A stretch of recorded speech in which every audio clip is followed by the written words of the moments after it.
Mesdames, Messieurs, bonsoir et bienvenue au 20h bilingue de ce samedi 12 décembre 2020. From Armstrong Sanda, good evening. Bonsoir Nadine Ambo. Good evening, ladies and gentlemen. Thanks for joining Equinox Television. We are live from our central news desk in Douala, Cameroon's economic capital city. In our top stories, 5 persons have lost their lives in a fire incident in the Newbel neighborhood of the Douala 3 subdivision, rather Douala 2 subdivision. 3 of them children were burnt in the fire incident. The house that was set ablaze by their uncle.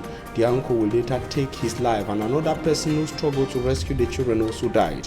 We shall be taking you to Furawa subdivision, a subdivision that was already very sick before the escalation of the armed conflicts in the 2 Anglophone regions of Cameroon. Furawa subdivision is now licking the wounds of the devastating impact of the Anglophone crisis. The mayor of Furawa and the people who fled to the neighboring Federal Republic of Nigeria are coming back, but they have sad stories. We'll tell you more on this and other stories in this edition of the news. À la une de ce journal, colère, indignation et douleur intense après un incendie meurtrier à Douala. Un homme met le feu sur un immeuble tuant 5 personnes, la plupart des victimes membres d'une même famille, dont un bébé d'à peine 1 mois. Il faut également préciser que le présumé auteur a lui aussi trouvé la mort consumée par les flammes. La scène tragique se déroule au quartier Newbel, dans le 2e arrondissement de la capitale économique Douala. Un litige foncier donc serait à l'origine de ce drame familial qui ébranle la capitale économique du Cameroun. Voilà pour le sommaire.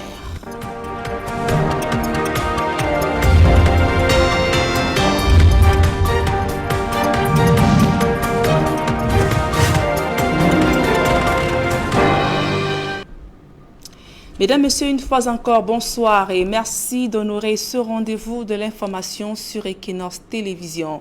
Scène d'horreur à Newbel, dans le 2e arrondissement de la capitale économique du Cameroun. Un septuagénaire incendie un immeuble occupé par sa nièce et ses 3 enfants et tue au passage 3 personnes, dont un enfant âgé d'à peine 1 mois. L'auteur présumé de l'incendie est lui aussi décédé, brûlé au 3e degré. Un jeune du quartier, venu donc sauver les occupants de l'immeuble, a lui aussi perdu la vie. Le récit des faits dans ce reportage que signent Claude Ekwa et Sylvestre Hippolyte Zangaou. Les populations du quartier Newbel, au lieu dit pharmacie Sainte-Anne, n'oublieront pas de sitôt la scène d'horreur qui a arraché la vie à 5 personnes dans cet immeuble, ravagé par un incendie criminel. Tout part d'une dispute familiale. Un septuagénaire, décidé à expulser sa nièce et ses enfants de ce bien commun à la famille, passe à l'acte de la manière la plus horrible, au lever du jour de vendredi. Habitant en face de l'immeuble, Bakek Roger se déguise en femme et profitant de la porte laissée ouverte par la fille aînée de sa nièce, partie puiser de l'eau vers 5 heures du matin, il s'introduit dans l'immeuble et y asperge du carburant. Surpris par sa nièce qui croit être face à des bandits, elle alerte le voisinage avec des cris. Un jeune du quartier nommé Bondier, Jacques Audrey, n'hésite pas à voler à son secours, raconte ce voisin. Il a trouvé le monsieur. Il a arrêté le monsieur. Il n'a pas voulu comprendre ce qui se passe. Il a voulu maîtriser le monsieur, ne sachant pas que le monsieur avait déjà aspergé l'essence dans toute la maison. Ne sachant pas que le monsieur avait le briquet à main. C'est comme ça quand le monsieur a constaté qu'on va l'empêcher de commettre son forfait, parce qu'il avait promis qu'il allait le brûler avec tous ses enfants. Lui, il n'a rien à gagner, rien à perdre. Comme ça, dès qu'il a craqué le briquet, ça a explosé. Ça l'a balancé au sol. Les flammes se propagent. 3 enfants sont tués, dont un bébé né seulement il y a 1 mois. Et ses 2 frères, âgés de moins de 5 ans. L'oncle pyromane, brûlé lui aussi par les flammes, décède à l'hôpital quelques heures après. Tout comme le jeune Bondier Jacques Audrey, venu sauver les habitants de cet immeuble, devenu tristement célèbre à Newbel. La mère éplorée et sa fille aînée, que nous n'avons pas trouvée sur les lieux du drame, ont eu la vie sauve, mais sans doute une vie qui ne sera jamais plus comme avant. Autre lieu où un train incendie, c'est du côté de Yaoundé, du feu à l'hôtel La Falaise. L'incendie s'est déclaré cet après-midi, donc à la cuisine, avant de se propager rapidement au 1er étage où se trouve le restaurant et la réception. Les 7 autres niveaux n'ont pas été touchés par les flammes. L'incendie donc a pu être maîtrisé grâce à l'intervention des sapeurs-pompiers arrivés sur les lieux avec quelques minutes de retard d'après le personnel de l'hôtel hôtel. D'importants dégâts matériels ont été enregistrés. Nous y reviendrons.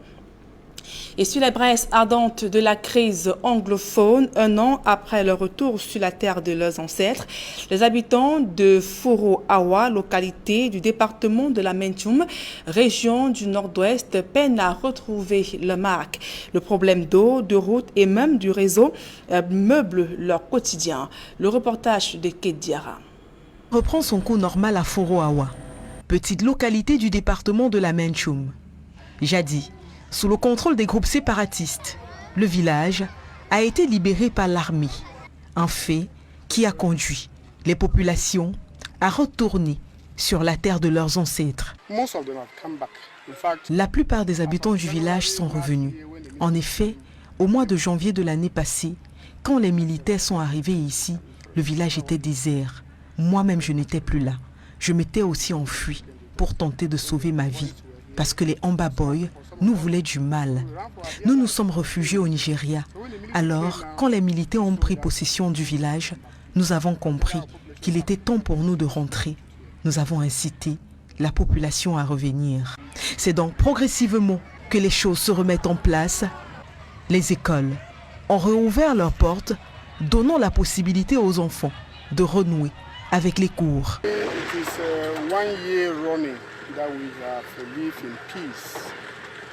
Ça fait presque un an que nous vivons dans la paix. Les habitants sont revenus, la vie est paisible, le village est calme. Chacun va qu'à ses occupations. L'école suit son cours, au primaire et au secondaire. Nous n'avons pas de problème majeur, si ce n'est les sécessionnistes qui nous menacent de temps à autre de nous attaquer. Mais nous n'avons pas peur. La sécurité est de mise.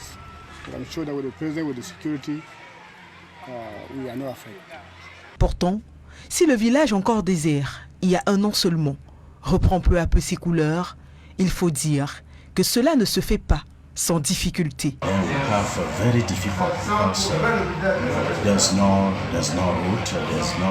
La vie est difficile parce qu'il n'y a ni route, ni réseau, et nous avons des problèmes d'accès à la rivière Kassilana. Pour le moment, l'armée essaie de faire de son mieux pour développer le village et maintenir la paix. Avec les assauts des bandes armées que le village a enregistrées ces dernières années, maisons et bureaux administratifs ont été détruits. Aujourd'hui, il faut faire avec ce qu'on a. Je travaille temporairement dans ce bureau parce que les Amba Boys ont détruit tout ce qu'il y avait comme construction ici. C'est pour tenter d'adoucir le quotidien de ces populations que le général de brigade, Nka Valère, commandant de la 5e région militaire interarmée, a effectué une visite de contrôle opérationnel où il a félicité les troupes sur le terrain pour leur dévouement et leur détermination pour le retour de la paix dans cette localité. Aux populations de Foro-Awa, le général a remis des vivres et du matériel didactique. Il a appelé les populations à une plus grande collaboration avec les forces de défense et de sécurité. Et dans le département du Coupé-Manengomba, région du sud-ouest Cameroun, l'enclavement des bassins de production agricole plombe l'essor de l'activité économique et fait perdre des millions de francs CFA aux cultivateurs. En raison du mauvais état de la route, ces agriculteurs peinent à écouler leurs produits vers les centres urbains, en plus du difficile accès aux intrants agricoles. Jacques Mollon, Isabelle Carole Zopet. Le transport des denrées alimentaires, un véritable casse-tête pour les agriculteurs dans le Coupé-Manengomba, région du sud-ouest, en raison du mauvais état des routes. À ce problème d'enclavement s'ajoutent les difficultés d'accès aux terres, au crédit, le coût élevé du transport, entre autres. Nous avons beaucoup de problèmes ici. Tout d'abord, le coût élevé des intrants agricoles. En plus de ça, les routes sont dans un très mauvais état. Et écouler nos marchandises est de plus en plus compliqué. Nous, les agriculteurs, on souffre énormément. Autant d'obstacles qui ne favorisent pas une bonne production. Soucieux de cette situation, le programme d'alimentation et de la compétitivité des exploitants familiales et agro-pastorales a tenu une séance de travail avec ses producteurs pour les enseigner de nouvelles techniques agricoles afin d'améliorer leur rendement. Ils échangent entre eux et le fruit de nos travaux également leur permet de comprendre que en faisant comme ça, nous pouvons avoir de meilleurs résultats par rapport à ce que nous avons produit jusqu'à présent. Donc le but fondamental, c'est d'échanger et de partager ces expériences-là entre les producteurs et les amener à justement à améliorer la qualité de leur production ainsi que leurs revenus. Une action saluée par ces seigneurs de la terre qui la trouvent tout de même insuffisante et appellent de ce fait les pouvoirs publics à voler à leur secours. Situation quasi similaire dans la ville de Tchon, région de l'Ouest Cameroun, où la vétusté du réseau routier, le difficile accès à l'eau ainsi que les coupures intempestives d'électricité, autant de problèmes qui freinent l'épanouissement des populations. Elles fondent désormais leur espoir sur le nouvel exécutif communal officiellement installé dans leurs fonctions. Le reportage de l'Éclair Sakem.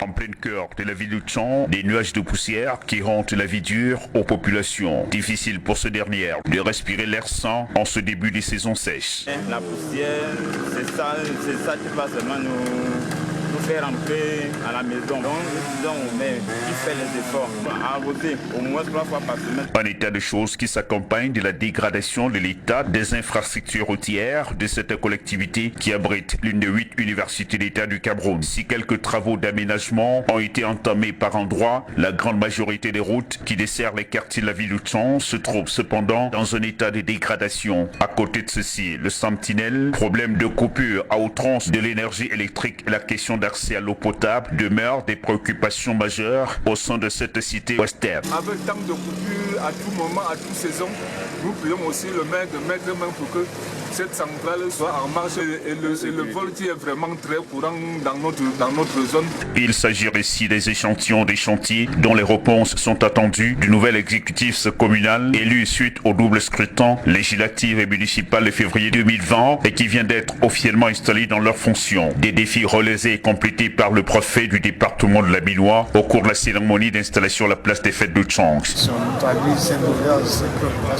En action. L'eau, l'électricité, les écoles, les salles de classe, les tables bancs dans les salles de classe, pour que on sent leur action effectivement sur le terrain. La décentralisation passera à travers ces actions, sinon ils n'auront pas accompli leur mission. L'exécutif chapeauté par le maire Jackie Kemle a conscience de sa mission et dont les premiers sont visibles à travers les 270 jours écoulés depuis leur élection. L'accélération de la mobilité urbaine en libérant les emprises. Le second a trait au relèvement de l'offre en eau potable. Vous savez, nous sommes pendant la période de pandémie, nous avons besoin de pour laver les mains, nous avons besoin de pour de santé. Le troisième a trait au relèvement de l'offre en énergie. Nous ne pouvons rien faire sans énergie. Aujourd'hui, on parle du numérique, on parle de l'agro-industrie. Comment allons-nous y arriver sans énergie? Le quatrième, nous avons démarré aussi très en force à trop aux infrastructures routières. Vous savez, aujourd'hui, nous sommes dans une ville où l'arrière-pays n'est pas relié au centre de la ville. Et il est question de lever cette difficulté que nous avons connue à l'époque pour que tout ce qui est cultivé, parce que la ville de Tchon est une ville agricole, dans l'Interland puisse atteindre les centres urbains et que les populations puissent avoir l'opportunité d'acheter.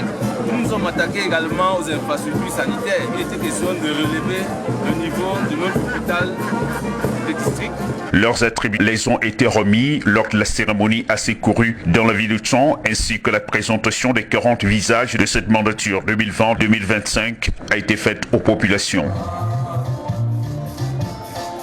Et nous ouvrons à présent le chapitre santé de ce journal évoquant la pandémie de coronavirus. Il continue sa course folle au Cameroun. Près de 1000 cas et une dizaine de morts enregistrés en l'espace de 10 jours, d'après les données du ministère de la Santé publique, des chiffres qui inquiètent les spécialistes de la santé qui redoutent une deuxième vague épidémique au Cameroun. Et à l'approche des fêtes de fin d'année, ces médecins appellent à plus de vigilance. Le reportage de Cédric Ding, Innocent Abega. Cameroun, déjà 900 cas et près d'une dizaine de décès dus au Covid-19 enregistrés en à peine 10 jours. Des chiffres révélés par le ministère de la Santé publique. Chiffres dont la constante augmentation s'explique par plusieurs aspects. Dans le problème est double. D'abord, il faut quand même prendre en considération le fait que on ne peut pas mettre un policier devant chaque Camerounais. Donc chacun d'entre nous devrait déjà respecter les mesures barrières et que nous nous disons que nous ne devons pas être des éventuels transmetteurs. Bon, la deuxième chose, vous savez, on ne peut pas, les frontières généralement ne sont pas fermées, les frontières sont toujours là et il y a toujours ces échanges de personnes, ces échanges de mouvements d'individus. Et forcément, vous pouvez être porteur de la maladie avec un test négatif. Le relâchement des mesures barrières et la porosité des frontières sont autant de facteurs favorisant l'augmentation exponentielle des cas de Covid-19 au Cameroun. Une montée vertigineuse des chiffres qui inquiète les spécialistes et fait planer le spectre d'une deuxième vague de contamination, comme c'est déjà le cas dans de nombreux pays à travers le monde. Il est probable, nous ne le souhaitons pas, mais il est probable que la deuxième vague s'installe. Vu le chiffre grandissant des malades, des patients contaminés, donc il ne serait pas étonnant que nous nous retrouvons dans une deuxième vague. D'autant plus que l'épidémie n'est jamais terminée. Une situation on ne peut plus préoccupante qui nécessite une prise de conscience collective. Une prudence encore plus de mise à l'approche des fêtes de fin d'année qui favorise, comme à chaque fois, un nombre considérable d'interactions. De la santé à l'environnement, les emballages et déchets plastiques constituent une réelle menace pour l'environnement et même pour la santé. Le constat est de la société civile qui vient de réaliser une étude sur les dangers de la prolifération de ces plastiques au Cameroun et ce, malgré l'engagement du gouvernement à assainir la production et la commercialisation de ces produits sur le terrain. Force est de constater que rien n'a véritablement changé. Marcelin Ganson pour Rodrigue Ngassi. L'enquête menée à Douala révèle qu'une trentaine d'entreprises spécialisées dans la production des denrées alimentaires déversent chaque jour dans la nature des milliers de kilogrammes de plastique, lesquels deviennent des déchets qui au bout d'un certain temps se retrouvent dans les décharges où ils sont soit incinérés ou alors terminent leur course dans les sols et bonjour les dégâts. Nous avons constaté que les emballages plastiques sont déversés partout dans la nature. Ces emballages plastiques sont produits à base des déchets pétroliers et les industriels, donc, pour y apporter des éléments dont ils ont besoin, ajoutent certains additifs toxiques qui sont interdits dans la convention de Stockholm. Nous constatons également que les emballages plastiques sont une source du réchauffement climatique au regard de leur taux de toxicité. À la pollution de l'environnement et à l'infertilité des terres s'ajoutent les dégâts humains dont on ne parle pas très souvent. Les matières plastiques contiennent des POPs et surtout des produits chimiques perturbateurs endocriniens qui agissent activement sur le système hormonal chez les hommes, chez les femmes et chez les enfants, surtout les jeunes filles. C'est pour cela que de nos jours, nous entendons beaucoup de jeunes filles qui souffrent de maladies telles que les kystes ovariens à un âge très précoce, les femmes qui n'arrivent pas à enfanter et les hommes également qui ont des troubles au niveau même de la reproduction. Cette rencontre avait donc pour but d'attirer l'attention des pouvoirs publics face au drame sanitaire et environnemental qui avance à grands pas au vu et au su de tous. L'ONG Jeunes Volontaires pour l'Environnement interpelle le gouvernement dont le projet d'assainissement du marché de production de plastique est mort dans l'œuf. Parce qu'il y a un arrêté conjoint du ministère de l'Environnement et le ministère du Commerce qui interdit la production, la commercialisation, l'importation des emballages plastiques inférieurs ou égaux à 60 microns. Mais nous nous rendons compte que jusqu'à présent, cet arrêté n'est pas respecté par les producteurs d'emballages plastiques, raison pour laquelle nous voulons voulons que vous, les médias, que vous soyez vraiment un acteur dans la sensibilisation pour attirer l'attention du public, pour attirer l'attention de ces producteurs afin qu'ensemble nous puissions éradiquer ce fléau qui menace notre environnement et qui menace notre santé. Du fait de leur toxicité, les emballages plastiques constituent un danger pour l'environnement et la santé humaine. La société civile tire la sonnette d'alarme. C'est un énième cri de détresse. L'actualité au Parlement à présent, au moment où s'achève la session de l'année 2020 à l'Assemblée nationale ainsi qu'au Sénat, le réseau des femmes parlementaires s'attaque aux discriminations faites aux femmes. Ces femmes parlementaires ont fait appel à l'expertise de la Fédération des femmes juristes pour mieux outiller les députés à appréhender la problématique des discriminations faites aux femmes au Cameroun. Joël Essengue et Guizo. Enfants tombés même malades, ils n'avaient même pas le temps. Faire barrage aux discriminations faites aux femmes et aux jeunes filles en maîtrisant les conventions internationales ratifiées par le Cameroun. C'est le pari que viennent de faire le réseau des femmes parlementaires du Cameroun et la Fédération internationale des femmes avocates, FIDA, lors d'une séance de travail à l'Assemblée nationale à la faveur de la session qui vient de s'achever. Notre plan d'action nous amène à concevoir des activités, des actions pour amener les femmes à être vraiment au fait de tout ce qui est législation, principalement la législation qui concerne la femme. Dans cette logique, l'apport de la Fédération internationale des femmes avocates est sollicité pour une meilleure compréhension des enjeux liés à cette problématique. Ces membres du FIDA qui sont dans ce domaine, dans le domaine des lois, sont des experts et nous sollicitons leur expertise pour améliorer notre compréhension de ce que c'est que la loi camerounaise en faveur ou en discrimination de la vie de la femme camerounaise. C'est à quoi la FIDA répond positivement en relevant d'abord les nombreuses violations observées en matière des droits des femmes.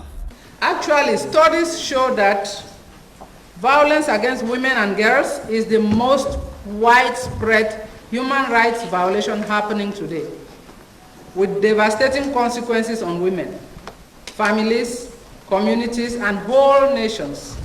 At least 1 in 3 women are survivors of violence.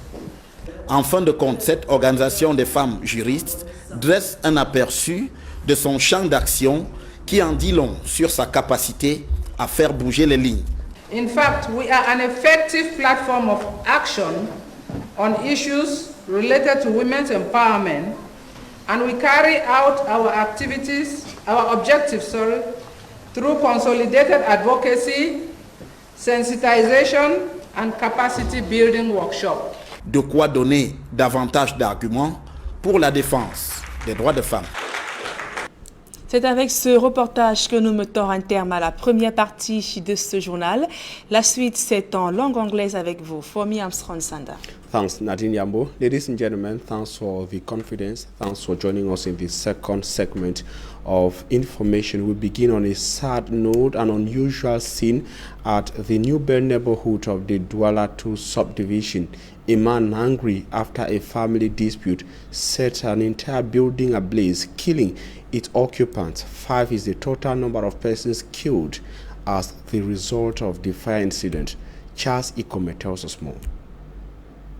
A 1-month-old baby, 2 children of less than 5 years of age, they were occupants of this house in New Bell Douala 2 subdivision. All 3 were consumed by wild flames. The flames ravaged the entire building and its content. The 3 children were caught in the early hours of the morning Friday. The outcome of their death came as a result of a family dispute when a certain man in his 70s by name Baker Roger decided to terminate the life of his niece and her children so they won't have access to the family property. In the early hours of Friday morning, Baker Roger, who lives opposite the family compound by St. Anne Pharmacy in New Bell, disguised himself into a woman and passed through the back door, which was left open by his niece's daughter, who went to fetch water around 5 a.m. that morning. Unfortunately, his niece, who is in the house, catches him right-handed and thinks he is a thief, fears the worst, so she alerts the neighborhood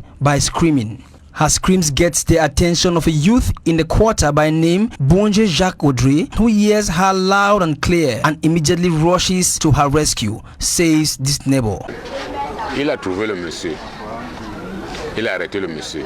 Audrey got into the house and held Roger and didn't want to know what was happening. He decided to subdue him, not knowing that he had already sprinkled kerosene all over the house and not knowing that he had a gas lighter in his possession. When Roger realized that he might be stopped by Audrey, he lit the gas lighter and everything exploded. In the course of the explosion, 2 children of less than 5 years old and their baby brother, who was just a month old, died on the spot. Baker Roger, the man who lit the gas lighter, died in the hospital hours later, as well as Audrey, the boy who tried to stop him from committing this criminal act. The mother of the children and her daughter are sound and safe, but will never have the same life again due to the loss of their siblings and children. A sad story indeed. Before the escalation of the armed conflict that has seen thousands killed and hundreds of thousands internally displaced in the Anglophone regions of Cameroon, that is the northwest and southwest regions, Furawa subdivision was referred to as the sick chart of Menchum division because of the enclavement of Furawa subdivision and also because of developmental challenges facing Furawa subdivision. The Anglophone crisis worsened issues, sending inhabitants packing and running to the neighboring Federal Republic of Nigeria, including the mayor. They are back to Furawa, but the destruction leaves a sad image of the armed conflict. More in the following report. A trip to Furawa subdivision, Menchum division of the northwest region of Cameroon. This administrative unit of over 19,000 inhabitants is the hardest hit by the Anglophone crisis in the Menchum division, and the destruction is a testimony. The multi-purpose community telecom center, which used to link the enclaved subdivision to the rest of the world, is now in ruins. The few walls of the telecom center still standing carry messages like no forgiveness this time around. Please don't forget Lilkesh, man of his words. The Dios office, burnt and destroyed, is now a shadow of its former self, and the divisional officer now operates from a temporary site. This is my temporary office because Amba boys destroyed every building here, administrative building. Amba boys destroyed until here. Highly enclaved and cut off from the rest of Cameroon by bad roads and the absence of a bridge over River Katsinala, Furawa inhabitants who fled the war could only cross over to the neighboring Federal Republic of Nigeria, according to the mayor. Most of them have come back. In fact, as of January last year, when the military came, the village was deserted. Even myself, I was not in Furawa here. I also escaped even before the military came, because when the boys were here, they were hunting for some of us. So we ran for our dear lives. We were staying in Nigeria. So when the military came now, we saw that it was time for us to come back home, to gather our population back home. That's why you see this multitude here. The mayor of Furawa, who also ran to Nigeria, is back and saying normalcy now reigns in the area. It is 1 year running that we have lived in peace. The people are returning back home. Life is calm. The village is calm. People go about their normal daily activities. The school is going, both primary and high school. So now we don't have any major issue, but for the fact that threats are still coming from distance, from our separatist fighters warning us from time immemorial that they will be visiting us. And I'm sure that with the president, with the security, we are not afraid. The few learners who brave it to return and study in Furawa face numerous problems, according to Mr. Ama Gilbert, pedagogic inspector of the Furawa Inspectorate. Since we started school, most children lack books and other essential school materials. So this one that has been handed to the inspectorate to share to the schools by the general. I hope that they will make maximum use of it. These and other challenges of the people of Furawa, including the lack of basic commodities, were attended to by Brigadier General Cavalier, commander of the 5th Joint Military Region, during an operational control visit to Furawa. In another Anglophone conflict-stricken locality, Bangem, in the Kupe Maninguba division of the Southwest region of Cameroon, inhabitants who braved confrontations to stay are complaining of developmental challenges. Some of their major problems include the poor access to get their produce to the market, that is the lack of farm-to-market route, and they are also complaining of the difficulties getting to work in areas where there is need for fertilizers. Our reporter Immaculate Fogwe takes us to Bangem. Farmers, regarded as breadwinners of the country, are finding it hard to go along with their daily activities. Many of them are forced to abandon their farms due to the poor state of farm-to-market routes, the Anglophone crisis, and lack of inputs. A case in point are farmers of the Kupe Maninguba division, Southwest region of Cameroon. We don't have farm-to-market routes. And how to sell our produce, and we are suffering. We depreciate. We toil every day to cultivate, but we toil much, but we eat a little. Fertilizers are expensive, very, very expensive. A bag of fertilizer is 18,000 francs, and not all the farmers can cope to buy it. So it gives us a setback in our community here. Having in mind some of the difficulties faced by farmers in the 3 subdivisions that make up the Kupe Maninguba division, a program meant to improve competitiveness of family agro-pastoral farms was launched by SAFER so as to drill farmers on new techniques that can improve their yields.